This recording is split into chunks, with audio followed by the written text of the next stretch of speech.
Dipersembahkan oleh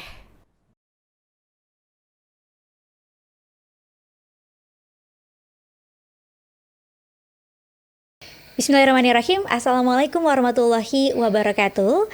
Apa kabar pemirsa TVmu dimanapun Anda berada? Semoga Anda semuanya selalu dalam keadaan sehat, bersemangat, dan juga bahagia tentunya dalam menjalani aktivitas sehari-hari. Amin. Dan senang sekali pemirsa, program Podcast TV Show bisa kembali hadir menyapa Anda semuanya bersama dengan saya Vini Auliani.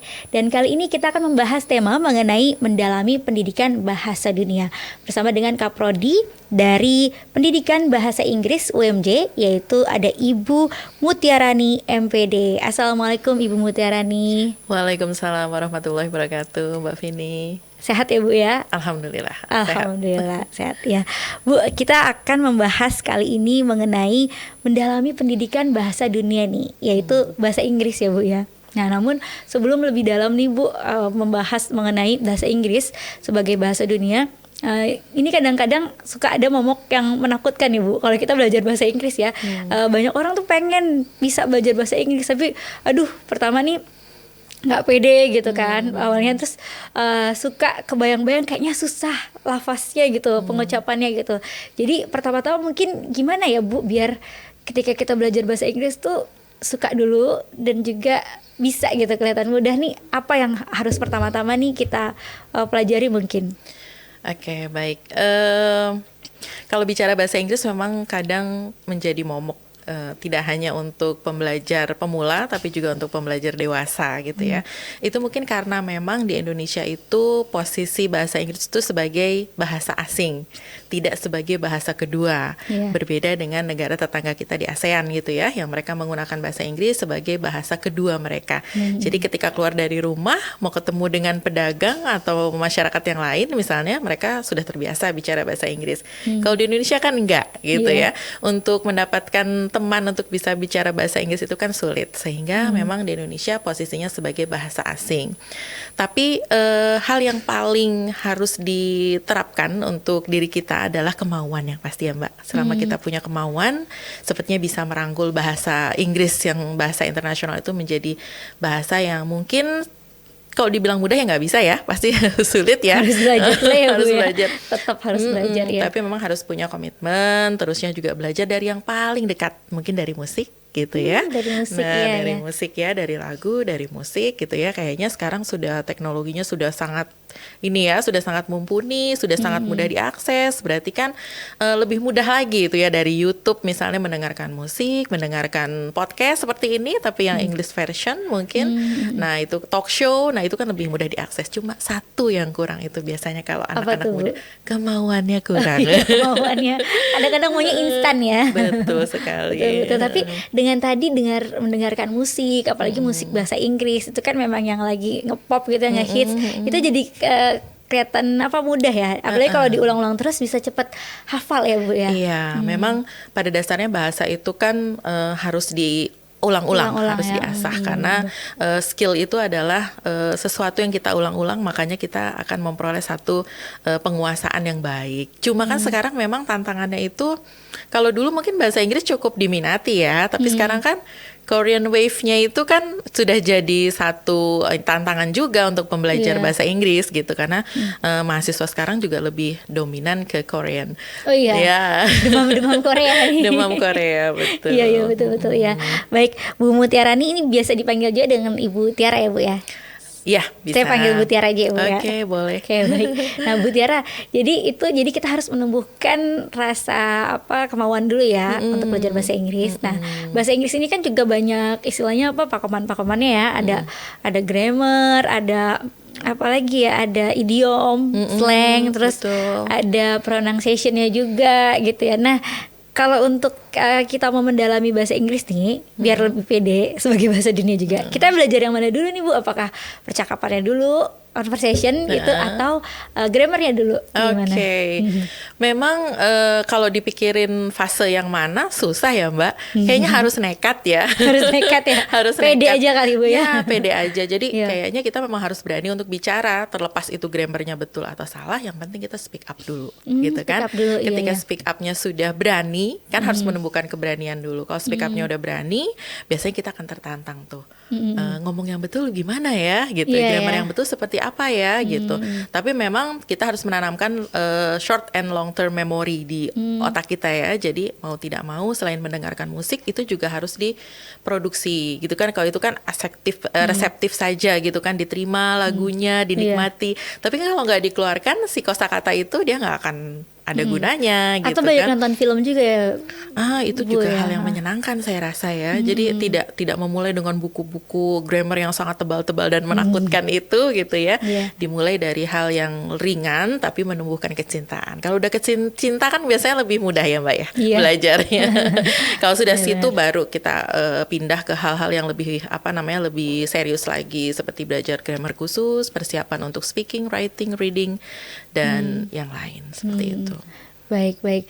Memang sebenarnya ini belajar bahasa Inggris itu dari usia dini ya Bu ya. Tapi ketika kita sudah misalnya nih, ketika ternyata telat nih, tapi ternyata minatnya baru muncul di usia-usia misalnya remaja ataupun ketika SMA, tapi ingin mengambil mengambil pelajaran ataupun juga ingin mengambil jurusan di perkuliahan bahasa Inggris, masih bisa nggak sih Bu? Oh gitu ya. Iya.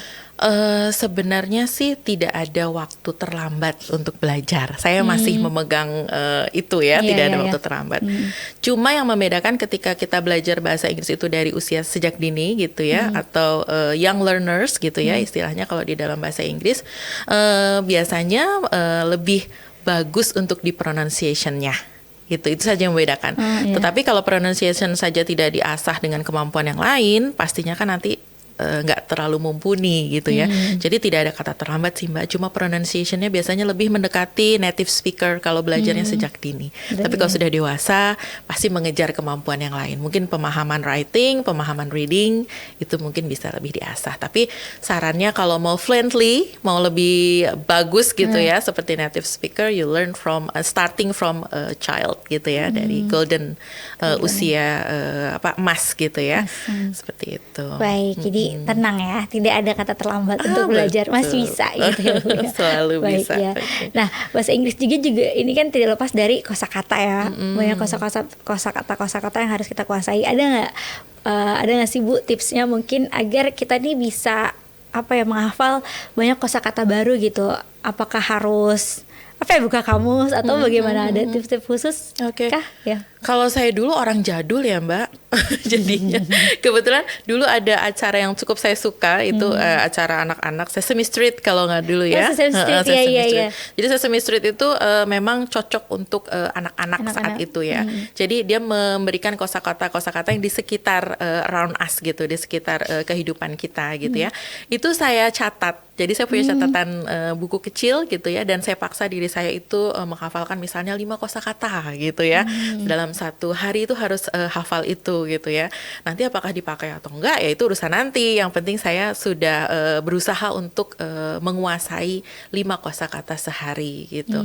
Nah itu cukup efektif sih gitu ya. Tapi kalau tidak dipraktekkan juga jadi tidak efektif. Jadi selain memang menguasai secara hafalan dan makna, kita juga harus menguasai secara pronunciation. Kadang-kadang tuh kayak orang gila gitu juga sih Mbak, di depan kaca gitu ya. Terus tuh diulang-ulang karena pengen punya kemiripan dengan apa yang ditonton gitu kan, dengan tokoh Sesame Street itu. Tapi it's worst, apalagi anak sekarang kan yang akses teknologinya sangat luar biasa kayaknya itu sangat mendukung sekali untuk mereka bisa belajar bahasa Inggris dengan fun gitu ya. Jadi Gitu ya. Jadi bisa tadi dari nonton film dan dicatat ya. dicatat, Iya, diulang-ulang. betul. Karena kalau hanya dilihat, biasanya memori kita tidak terlalu menangkap cukup lama. Tapi ketika itu didengar, dilihat, didengar, ditulis, biasanya itu akan punya long term memorinya akan bisa lebih menyerap itu menyerap, gitu ya. Apalagi kalau diimplementasikan dalam percakapan. Wah, itu top banget. Top banget ya. Oke. Iya. Jadi dan intinya jangan malu ya. Betul. Walaupun Dan nekat salah-salah aja. dikit nekat aja ya. Nekat aja, itu yang Oke. penting. Siap. Baik. Nah, Bu Tiara, di bahasa Inggris itu kan juga ada yang namanya bahasa slang ya, ataupun bahasa idiom. Nah, ini bedanya gimana sih, dan kita bisa menggunakan itu tuh kapan gitu? Apakah memang ada aturannya gitu tersendiri gitu? Biasanya kalau idiom itu untuk hal-hal yang lebih lebih mendalam gitu ya, lebih bersifat sastraistik gitu ya, lebih ke kesusastraan gitu ya, atau mempunyai makna yang dalam tapi diungkapkannya dalam satu kalimat gitu. Itu yang biasanya idiom seperti itu, tapi maknanya sangat mendalam. Tapi kalau bahasa slang itu kan bahasa pergaulan gitu ya, supaya tidak terlalu kaku. Biasanya kita mau bilang on the way harus disingkat menjadi OTW gitu kan. Jadi what are you doing, what's going, misalnya begitu. Jadi itu akan lebih nyaman gitu kan untuk bahasa pergaulan. Tapi kalau dalam pergaulan menggunakan idiom yang sifatnya agak sedikit resmi gitu ya, orang akan cukup sulit menyerapnya karena kan memang punya makna di belakang itu kalau idiom. Tapi kalau slang kan bisa untuk bahasa sehari-hari, meskipun cukup butuh komunitas tersendiri untuk paham bahasa slang. Kan karena bahasa itu kan sifatnya kan community juga gitu ya. Kalau Takutnya nanti kita udah pede pakai bahasa slang, ternyata nggak ngerti mispersepsi. ini. Iya, mispersepsi. Ya. Ternyata ini apa ya gitu. Karena kan suka apa ya? Betul. Suka beda bahasa yang kita ucapin sama makna sesungguhnya. Misalnya apa ya? Misalnya kalau ada tuh, kalau kita kelaparan banget apa ya? Starving apa? I can eat like a horse gitu ya. Oh iya. Iya kan, kuda, kalau bahasa gitu. aslinya kan akan makna sesungguhnya kan akan serem tuh ya. Iya. Masa makannya kayak kuda, rakus dong gitu kan. Nah, iya. Padahal itu adalah idiom-idiom yang cukup butuh makna gitu ya untuk bisa dimaknai. Nah, kalau misalnya pakai bahasa Inggris yang UK gitu ya, atau bahasa Inggris American atau Australian, karena itu kan tiga benua besar yang menggunakan bahasa Inggris gitu kan. Jadi itu pun maknanya kan mungkin menimbulkan persepsi yang berbeda-beda gitu kan. Mungkin persepsinya orang Amerika akan berbeda maknanya gitu ya dengan yang bahasa Inggris yang ada di Australia. Jadi memang tidak bisa disatukan begitu karena balik lagi tadi kan ada komunitas untuk mengguna bahasa gitu. Baik.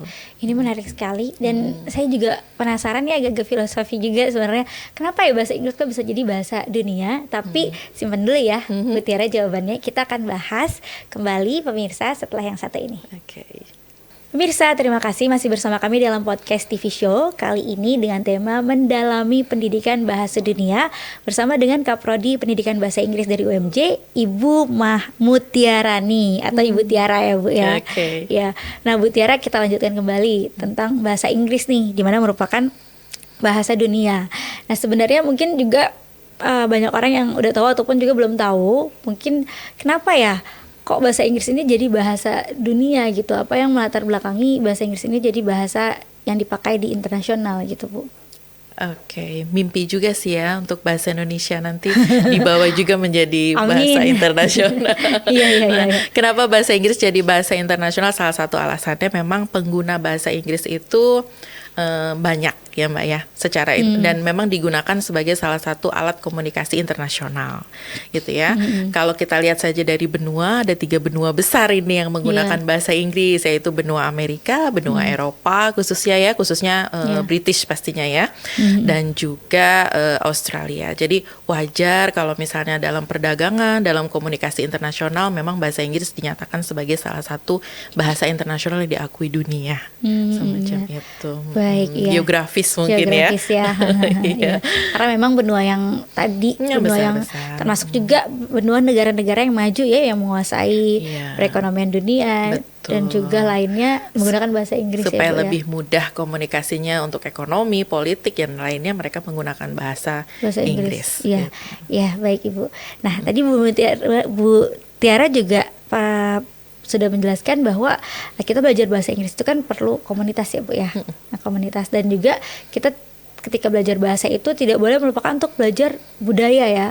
Nah, ini kenapa sih harus belajar budaya juga, dan kalau belajar bahasa Inggris jadi budayanya seperti apa nih yang harus kita pelajari begitu. Oke. Mungkin saya kembali sedikit ke masa kuliah saya.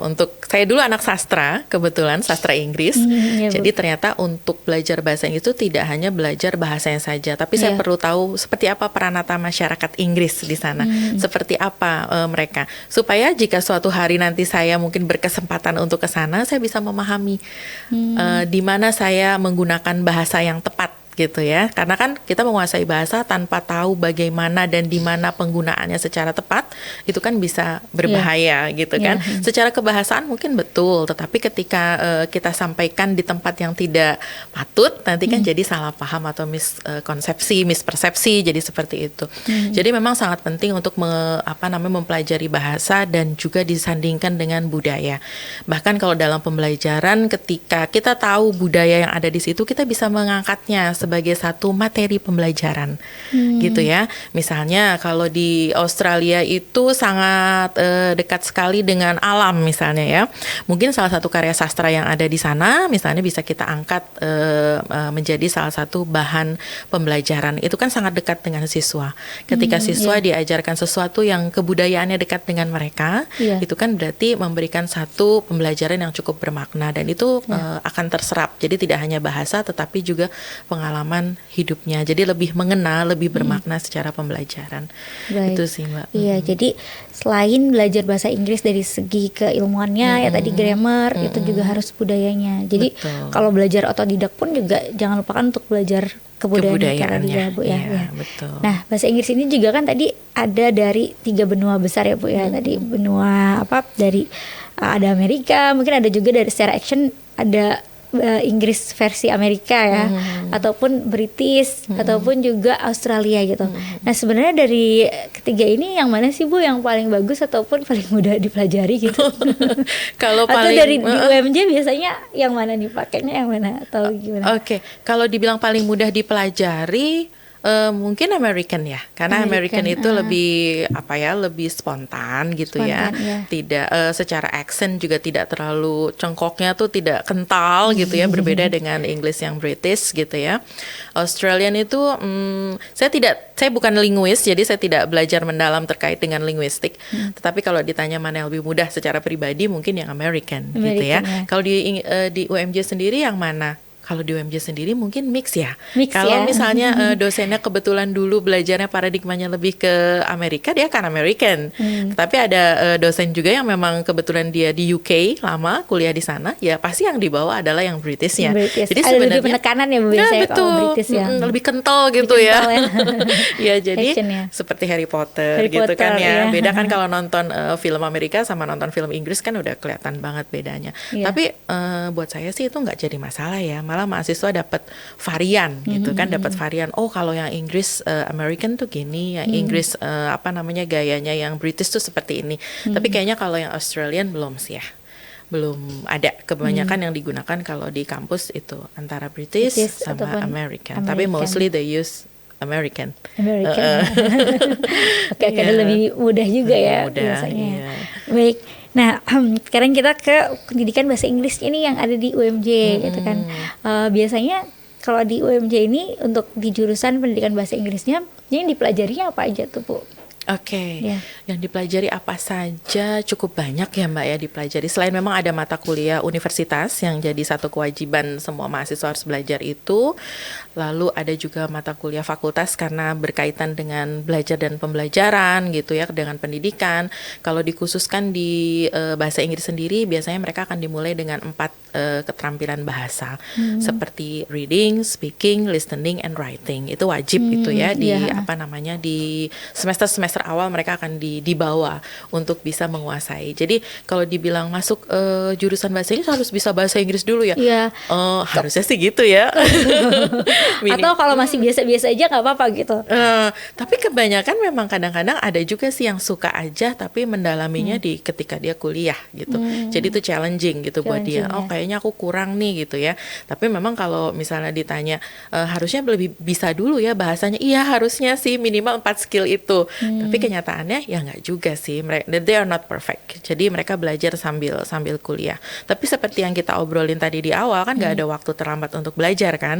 Jadi mereka tetap bisa ngejar. Setelah mereka dapat 4 skill itu, nanti akan dikaitkan dengan yang lain seperti introduction to linguistic gitu ya, berkaitan dengan linguistik, dengan psycholinguistik, dengan sosiolinguistik, karena itu sangat berkaitan sekali dengan konteks mereka nanti mengajar gitu kan. Lalu juga dikaitkan dengan introduction to literature. Tetap ada sastra, karena ternyata sastra itu bisa menjadi satu media pembelajaran yang unik gitu ya untuk mereka. Sastra itu bisa dibawa, misalnya kalau belajar puisi itu bisa dibawa untuk speaking, jadi integrating nantinya gitu ya. Kalau misalnya menulis puisi nanti bisa writing. So itu bisa dibawa kemana-mana sampai nanti akhirnya mereka akan diajak untuk practice atau praktek mengajar gitu ya. Jadi mereka juga dibekali dengan TOEFL gitu ya, Teaching English Foreign Language. Pastinya itu jadi satu kewajiban karena mereka nanti keluar kan sekarang jadi guru harus ya. berapa sih Bu untuk persyaratan lulus ataupun juga melamar pekerjaan kita harus punya tadi TOEFL atau TOEFL ya. Berapa itu? Ya minimal 450 ya. 450 ya. Tapi kan memang sudah menjadi peraturan universitas ya, harus ada sertifikat TOEFL atau TOEFL alike gitu ya, karena di kami juga ada English for Academic test gitu ya, EVAT, jadi studentnya bisa diarahkan ke institutional English certificate gitu ya, jadi mereka ketika keluar mereka sudah punya sertifikat kemampuan bahasa Inggris gitu. Baik. Di UMJ sendiri apakah ada juga lembaganya yang menyediakan tes tersebut, TOEFL ataupun juga untuk lesnya, kursusnya? Apakah ada? Kalau untuk tesnya sendiri ada di FIP gitu ya, di FIP bawah ya. pusat bahasa gitu ya. Tapi kalau di teknik juga ada sepertinya ya untuk tes TOEFL-nya seperti itu. Jadi bisa ya? Bisa. Jadi nggak harus keluar karena kan economical itu juga penting kan. Mahasiswa kan biasanya mencari yang economical, but it still have kualitasnya bagus gitu kan. Baik. Jadi untuk di semester awal itu tadi 4 keterampilan itu yang dipelajari seperti writing, tadi speaking, listening, dan satu lagi writing, speaking, listening, ada writing. Nanti mereka juga akan belajar ESP, English for Specific Purposes, Islamic. Itu untuk apa tuh Bu biasanya? Biasanya itu mungkin akan diarahkan mungkin untuk tourism atau untuk hal-hal yang lain. Misalnya bisnis atau yang lain kan mereka tetap perlu dibekali. Ada juga translation and interpreting. Pokoknya komplit lah. Komplit ya. Itu di semester berapa tuh Bu Tiara? Biasanya atau ada penjurusan lagi ketika misalnya kan ini pendidikan bahasa Inggris, untuk apakah dipisah-pisah misalnya pendidikan bahasa Inggris untuk sekolah dasar, SMP dan menengah, atau sama, atau penjurusannya seperti apa jika ada? Kalau penjurusan secara detail sih terkonsentrasi seperti itu sepertinya tidak ya Mbak. Jadi mereka tetap bebas apakah mau mengambil yang terintegrasi dengan literature atau dengan linguistik gitu ya. Yang penting base-nya masih pengajaran. Gitu. Seperti itu. Iya.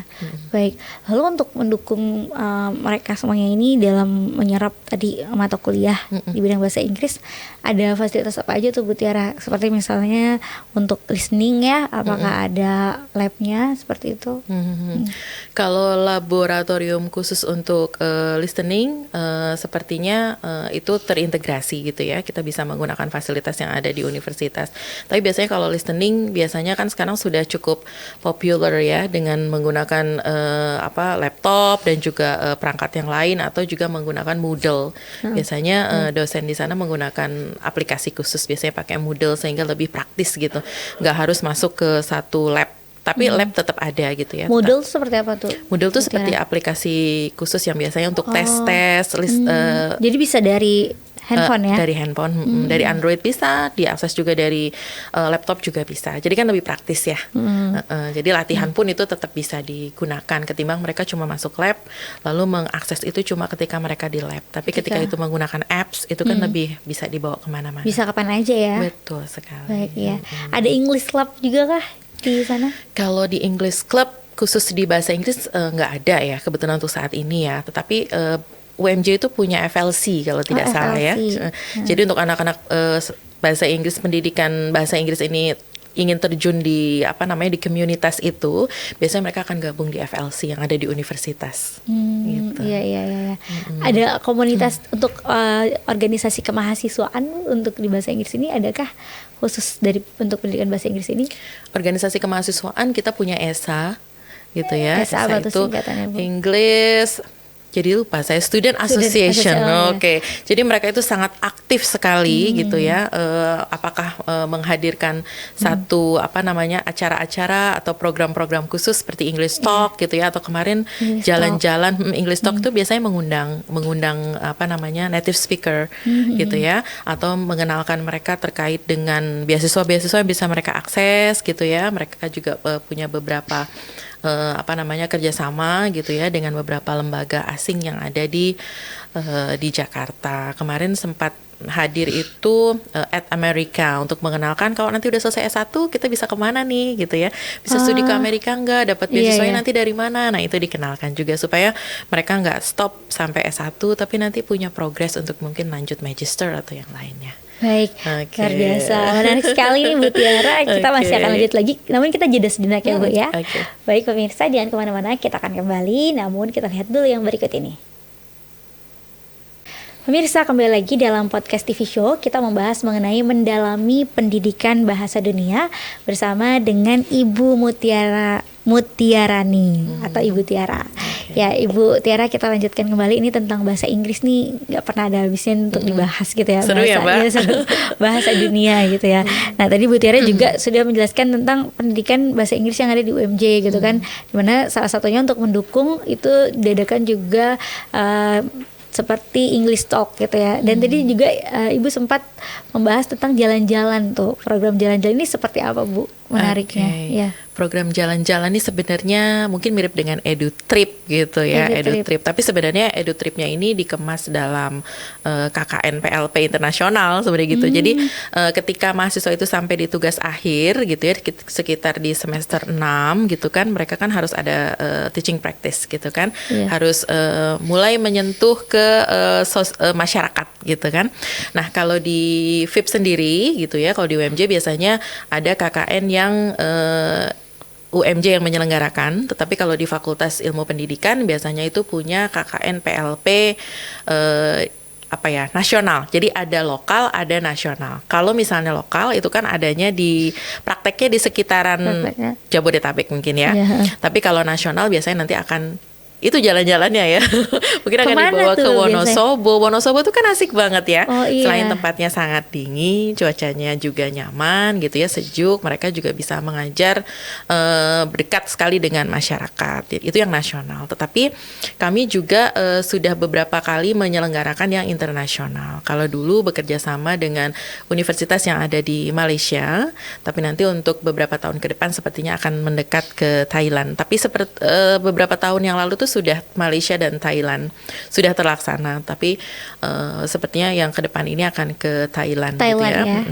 Beberapa hari yang lalu ini dapat bocoran sedikit nih ya. Beberapa hari lalu itu ada kunjungan ke Thailand dan tampaknya mereka sangat terbuka untuk mau menerima gitu ya mahasiswa kita untuk international KKN dan PPL itu teaching practice, malah sampai menawarkan ini ya, jadinya dapat poin plus koin. Jadi dapat uang jajan gitu kan enak banget itu ya. Luar biasa. Jadi nanti biasanya pun kalau misalnya bagus performanya biasanya juga akan ditawarkan seperti kontrak gitu ya untuk mengajar di sana. Dan itu setelah lulus atau dalam program ini? Kalau dalam program ini kan biasanya dia hanya satu term gitu ya, satu semester. Berapa lama tuh satu semester? Satu semester. Ada yang 1 bulan, ada yang satu semester sekitar 4 bulanan gitu ya.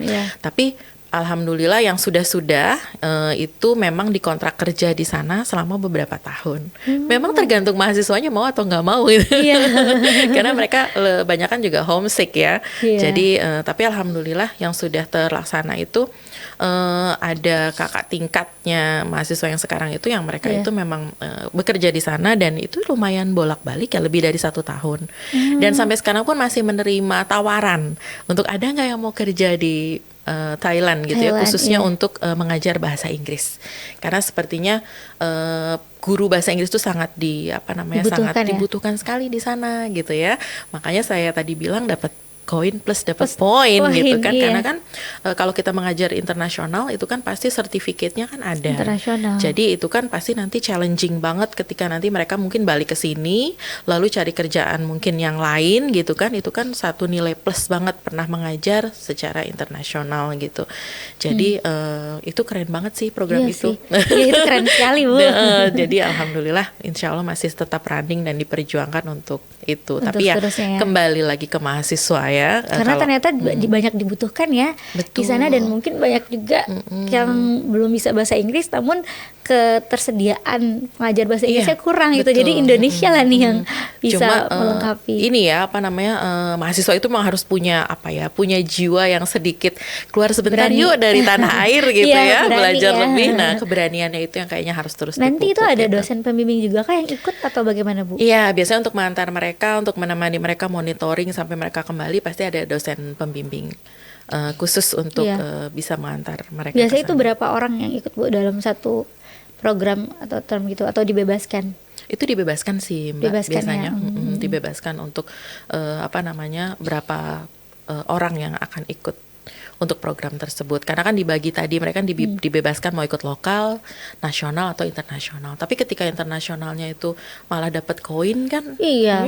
Kenapa Malah enggak? jadi itu pertimbangan tersendiri tuh, Iya. nilai plus tersendiri ya, Cuma dapat itu. koin nilai, dapat koin lagi ya, dapat Betul. cuannya. Cuma harus upgrade ini Upgrade ya, diri. diri untuk karena kan pasti ada spesifikasi Iya, tertentu kan iya. yang mereka syaratkan gitu kan. Iya. Apakah punya personality yang seperti apa gitu iya, kan. betul. Karena kan kebetulan di Thailandnya juga memang yang sudah mempunyai kerjasama gitu ya, sekolah-sekolah yang punya kerjasama dengan Muhammadiyah. Jadi pasti kan nggak usah khawatir, pasti sekolahannya itu juga punya platform Islam gitu kan ya. Jadi jangan takut dengan pergaulan internasional yang bagaimana gitu Iya, ya. mungkin Karena di sana ada kekhawatiran takutnya nanti kebablasan atau Iya, seperti betul. apa, tidak Kadang, terkontrol. Betul, orang tua kan Ya. punya ketakutan, kekhawatiran Seperti itu. itu. Tapi di sana pun kan mereka punya ibu asuh seperti guru pamong gitu ya, yang menaungi mereka ketika di rumah, di sekolah, jadi aman. Aman ya, Alhamdulillah. aman, luar biasa.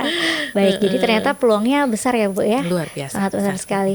Nah, ini juga terkait dengan pendidikan bahasa Inggris. Biasanya itu yang terfikirkan nih di benak masyarakat umum ya, ketika kita mengambil jurusan pendidikan bahasa Inggris, ini nanti jadi guru ya, guru bahasa Inggris. Namun adakah peluang lainnya mungkin yang bisa ditawarkan dari jurusan ini selain di bidang keguruan seperti itu, Bu?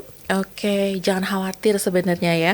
Untuk masuk ke pendidikan bahasa Inggris tidak selalu nanti outputnya jadi guru gitu. Mungkin yang tidak mau jadi guru bisa mendalami beberapa pekerjaan yang lain seperti presenter seperti Mbak Vini sekarang gitu bisa. Tapi yang Bisa sudah-sudah ya, ada beberapa alhamdulillah. yang bekerja di kantor penerjemahan gitu ya, penerjemahannya tersumpah gitu ya. Jadi bukan penerjemahan yang biasa-biasa gitu ya, tapi ini sudah kantor penerjemah tersumpah yang sudah sangat terkenal gitu ya di Jakarta. Terusnya juga ada beberapa yang sampai kerjanya kalau saya nggak salah itu di Dubai atau di Qatar ya.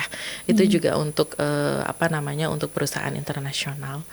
Jadi alhamdulillah untuk lulusan UMJ nggak takut untuk cari kerja.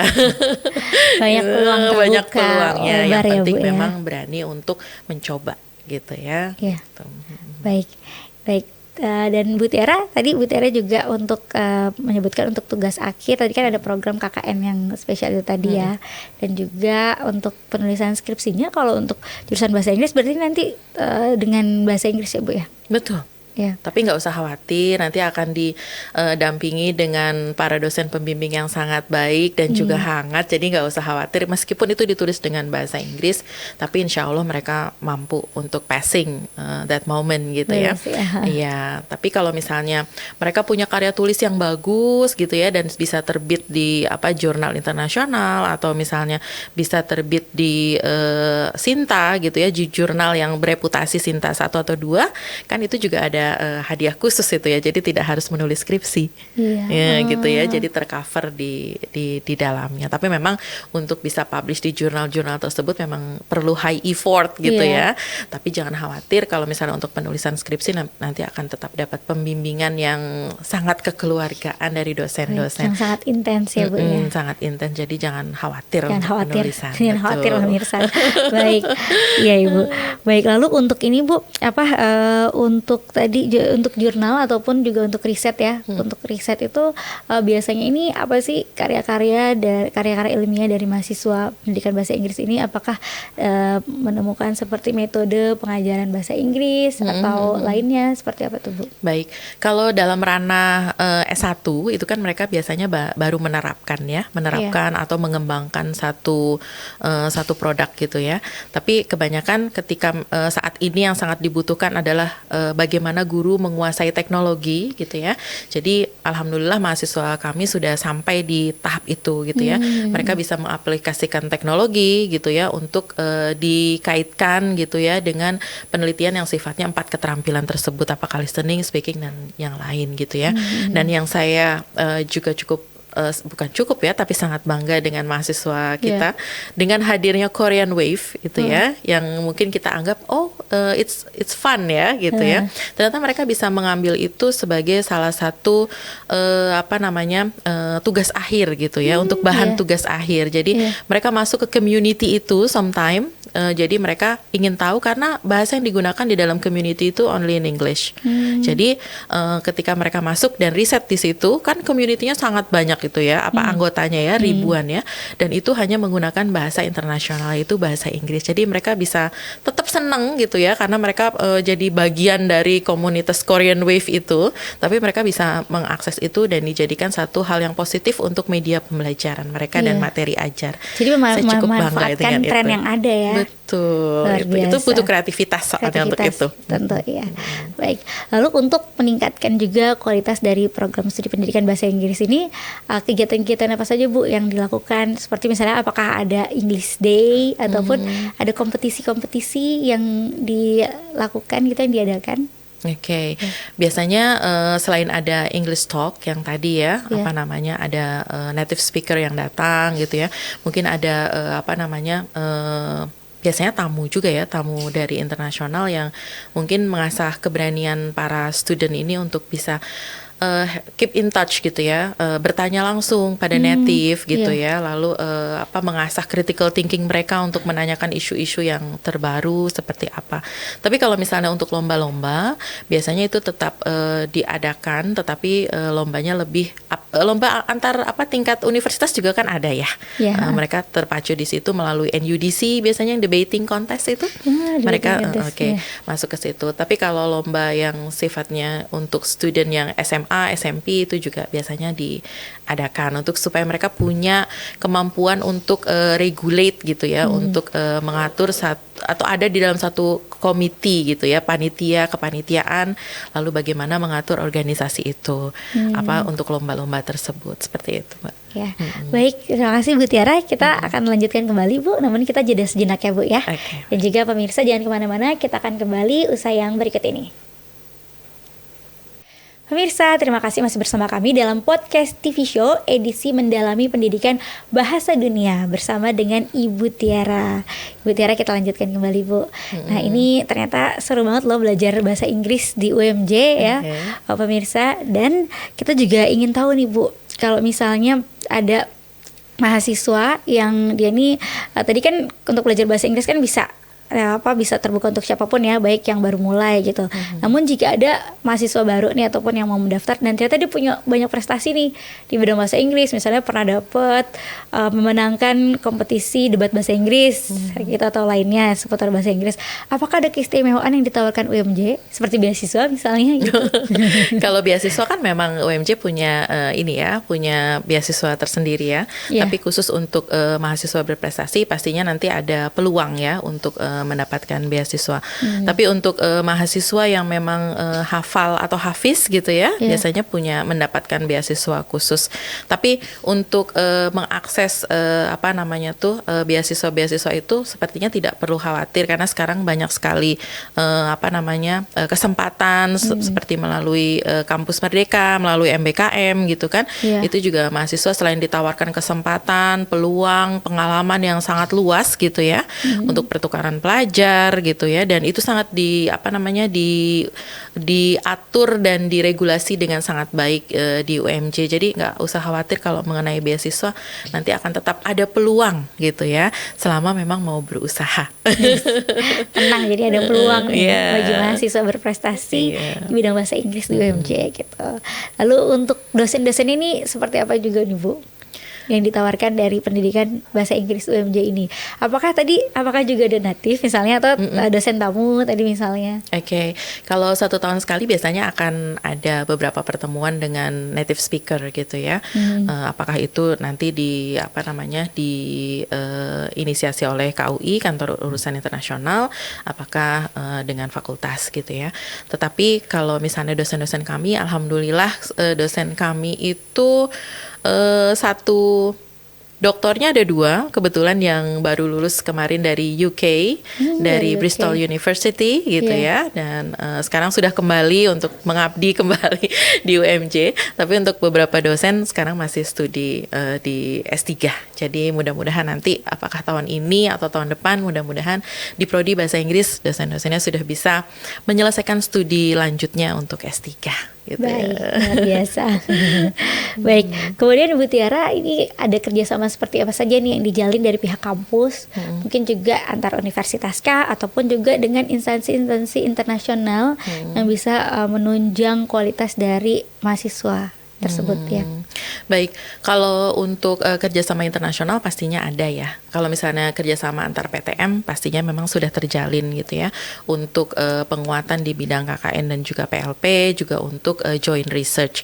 Tapi kalau misalnya dengan internasional itu juga tidak kalah ya, cukup banyak dengan Malaysia, dengan Thailand gitu ya, dengan Australia. Itu ada beberapa kerjasama yang sifatnya adalah joint research dan juga Tridharma Universitas ya, untuk pengajaran, riset dan juga pengabdian gitu. Bahkan kemarin pun alhamdulillah ketika kami punya kesempatan untuk ke Patani, Thailand gitu ya, kami berhasil membuat satu pengabdian masyarakat gitu ya, untuk student yang ada di Patani gitu ya. Jadi kemarin dari kami yang Prodi Bahasa Inggris itu memberikan satu pengabdian masyarakat, judulnya itu Fun English Learning. Jadinya itu lumayan sangat mendapatkan ini ya, sangat mendapatkan animo yang sangat besar, karena kemarin baru saya paham kenapa mereka butuh sekali guru-guru bahasa Inggris gitu.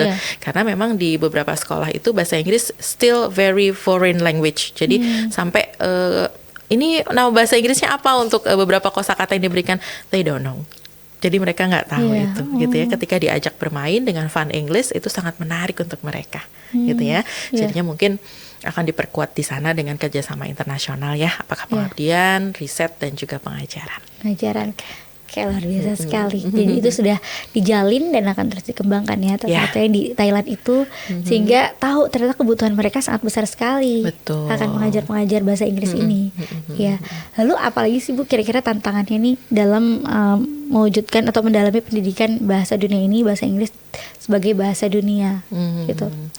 Mungkin tantangannya lebih kepada ini ya, lebih kepada fasilitas ya gitu ya. Mungkin fasilitas yang sifatnya adalah teknologi gitu ya, yang berkaitan dengan AI dan sekarang kan sudah sangat tinggi ya peradaban teknologi itu. Mudah-mudahan nanti kita punya kesempatan untuk bisa menggapai pembelajaran bahasa Inggris yang tidak hanya berbasis teknologi yang sudah umum, tapi mudah-mudahan bisa mencakup ke teknologi yang sifatnya lebih high tech gitu ya, berbasis AI atau karena gini Mbak, ketika ngajar nih biasanya untuk sekolah-sekolah tertentu itu bukunya itu sudah bisa di-scan gitu ya. Jadi ada barcode khusus yang di dalamnya ada informasi yang sangat penting gitu ya, dan itu fun untuk student gitu. Nah, sepertinya bagaimana membuat media pembelajaran yang berbasis IT gitu ya, berbasis teknologi. Nah, itu suatu tantangan banget gitu ya untuk bisa mendorong karya akhir mahasiswa ini untuk bisa mempunyai produk-produk pembelajaran yang sifatnya berbasis teknologi. Oke, mudah-mudahan kedepannya ya. Mudah-mudahan ya, amin. Oke. Iya, baik. Lalu apa sih kira-kira nih yang ditawarkan dari program studi pendidikan bahasa Inggris nih di UMJ yang kira-kira jadi sesuatu yang spesial nih buat teman-teman semuanya juga mungkin yang tertarik untuk melanjutkan pendidikan bahasa Inggris gitu? Oke, salah satunya tadi ya ada kesempatan untuk mengajar gitu ya, KKN PLP internasional itu jadi salah satu produk yang sangat bagus untuk kami tawarkan. Di salah satu pembelajaran kami juga ada konten kreator. Konten kreator, wow menarik sekali kan ini lagi hits ya Bu, lagi ngetren. Betul sekali nih Bu Tiara. Jadi ada satu mata kuliah yang itu sangat digandrungi mahasiswa gitu ya untuk menjadi YouTuber. Nah, menjadi YouTuber itu kan sebenarnya tidak perlu yang terlalu sulit gitu ya. Itu kan bisa dekat dengan mereka. Karena nanti ke depannya ketika mereka menjadi guru gitu kan, video-video pembelajaran yang mereka buat dan bisa diakses oleh studentnya, itu kan sangat membutuhkan skill konten kreator. Betul, gitu kan. Nah, itu sangat perlu sekali dimiliki, kemampuan itu sangat perlu sekali dimiliki oleh seorang guru. Jadi mata kuliah itu sangat menarik untuk student. Nah, selain itu juga kami ada satu mata kuliah yang gitu ya, seperti translation and interpreting. Jadi kalau translation itu biasanya menerjemahkan tapi berbasis teks. Makanya tadi saya bilang ada student yang kerja di kantor penerjemahan tersumpah gitu ya. Memang ada mata kuliah itu di sana. Tapi kalau interpreting biasanya itu langsung live. Seperti saya ngobrol sama Mbak Vini sekarang gitu ya. Lalu mahasiswanya langsung menerjemahkan. Ya. Nah, itu sangat berguna sekali kemampuan itu ketika student ingin bekerja misalnya untuk international conference yang sifatnya kenegaraan gitu ya, lalu dibutuhkan banyak sekali penerjemah yang sifatnya live atau interpreting. Itu kan sangat menarik, Mbak. Peluang ekonominya juga besar itu, Bu ya. Betul. Lalu ada tourism. Guide tourism. Jadi di mata kuliah itu juga diajarkan bagaimana mereka menguasai ranah tidak hanya dalam pendidikan, tetapi di dalam guiding gitu ya, dan di dunia pariwisata gitu ya, karena kan bahasa Inggris bahasa internasional ya, gitu. Jadi ketika bisa mengguide yang terkait dengan pariwisata, apalagi Indonesia gitu ya, kaya banget gitu ya dengan kebudayaan, dengan tempat-tempat yang indah, kayaknya itu sangat membuka peluang tidak hanya sebagai guide sebagai pegawai, tetapi juga bisa menjadi personal guide yang kita bisa mengguide dan bisa creating paket-paket tourism sendiri gitu. Itu kan sangat menarik. Menarik ya. Ternyata banyak hal menarik ya yang bisa ya. Nah, jadi nggak terpaku hanya jadi guru enggak gitu, tapi bisa banyak sekali peluang yang bisa didapat ketika teman-teman belajar bahasa Inggris gitu ya. Baik Ibu Tiara, terakhir ini boleh ada pesan-pesan Ibu untuk penonton pemirsa semuanya untuk mendalami bahasa Inggris sebagai bahasa dunia, dan juga mungkin bagi teman-teman nih yang ingin bergabung masuk di pendidikan bahasa Inggris, silakan. Oke, mungkin singkat saja, untuk belajar bahasa Inggris tidak kenal usia, berapapun usianya, yang penting ada tekad dan kemauan yang keras, dan pastinya harus nekat. Tanpa nekat akan sulit nanti ya, gitu ya. Masalah salah atau yang lain itu resiko, yang penting adalah berani untuk speak up gitu ya. Lalu ayo join ke Fakultas Ilmu Pendidikan di Prodi Bahasa Inggris, karena banyak sekali hal-hal penting yang teman-teman bisa pelajari di Prodi Bahasa Inggris yang nantinya bisa menunjang pengalaman dan juga karir mahasiswa di kedepannya. Gitu. Baik, terima kasih Ibu Mutiarani atau Ibu Tiara atas penjelasannya mengenai bahasa Inggris sebagai bahasa dunia. Terima kasih kesempatannya Mbak Vini. Iya, sangat mencerahkan sekali untuk kita semuanya, dan mudah-mudahan bermanfaat ya Bu ya untuk kita semuanya. Amin. Sekali lagi terima kasih Ibu. Terima kasih. Ya. Baik, dan pemirsa TVmu juga terima kasih telah menyaksikan acara ini dari awal hingga akhir. Namun tidak terasa kita sudah sampai di penghujung acara ini. Maka saya Vini Auliani bersama juga dengan Ibu Tiara dan seluruh kerabat kerja yang bertugas, kami mohon pamit undur diri dulu pemirsa. Jangan lupa untuk saksikan terus PTV Show hanya di TVmu. Akhir kata, nasrun minallah wa fatun qarib wa basirul mukminin. Wassalamualaikum warahmatullahi wabarakatuh.